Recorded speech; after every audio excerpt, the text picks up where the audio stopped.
הרוב המכריע של רמטכ"לים, ראשי שירות, ראשי מוסד, מפכ"לים וראשי אמ"ן כאן.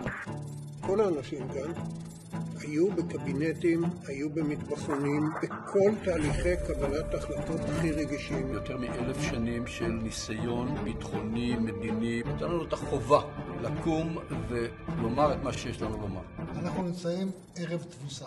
המלחמה הזאת התחילה כמלחמה צודקת, היא הייתה מלחמת הגנה, אבל כשהשגנו את כל היעדים הצבאיים, כשהשגנו ניצחון צבאי מזהיר נגד כל אויבינו, המלחמה הזאת הפסיקה להיות מלחמה צודקת, והיא מביאה את מדינת ישראל לאובדן ביטחונה וזהותה. אנחנו נמצאים שנה והרבה פלוס מעבר לנקודה שבה היינו יכולים לסיים עם הישג מספיק מבצעי. אנחנו כרגע בעיקר מקזזים הפסדים. אנחנו קברנו את ההישגים האלה. לא מכיר צבא שניצח גרילה.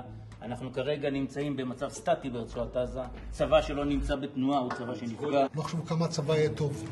מלחמה ללא מטרה מדינית גוזרת תבוסה. המלחמה היום היא מלחמת שולל. מבצע מרכבות גדעון לא קידם כמעט כלום. שילמנו מחירים בנפגעים, הרוגים, יותר מדי. ההישגים שלנו שם די מוגבלים. הנזקים הבינלאומיים הם כבדים. ולא קידמנו כרגע שום דבר בנושא החטופים. מה שהעולם רואה היום זה יציר כפינו. אנחנו מסתתרים מאחורי שקר שאנחנו יצרנו. השקר הזה נמכר לציבור הישראלי ולצערי הרב העולם כבר מזמן מבין שזאת לא התמונה האמיתית. הצבא מסכים לכל מה שקורה שם. אני לא מקנא ברמטכ"ל. הוא כאילו הגוף היחידי שאתה יכול לקום בבוקר ולשאת אליו עיניים. יש מצבים, דגל שחור, צריך לעמוד איתן ולהגיד עד כאן. צה"ל ביכולותיו לא מסוגל לממש פנטזיה של מישהו שנמצא בקבינט מאמין שניתן להשיג אותה.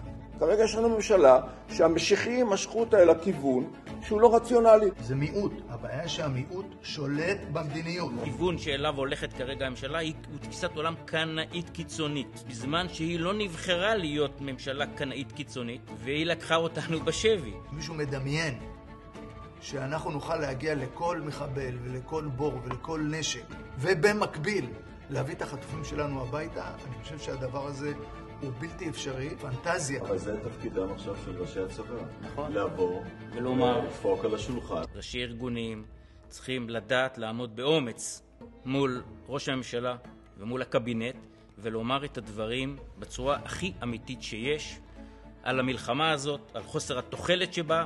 חובתם לומר מה הם יכולים ומה לא ניתן, גם אם מישהו נורא רוצה. הגיעה העת להפסיק את המלחמה הזאת. סיום המלחמה. אפשר לסיים את המלחמה הזו אתמול. נסיגה לפרימטר והפסקת המלחמה. תפסיקו את המלחמה לאלתר, להחזיר את החטופים הביתה, והכל בפעימה אחת. החזרת כל החטופים בפעימה אחת. המלחמה הזו צריך לסיים. צריכים להחזיר את הבנים הביתה מה שיותר מהר.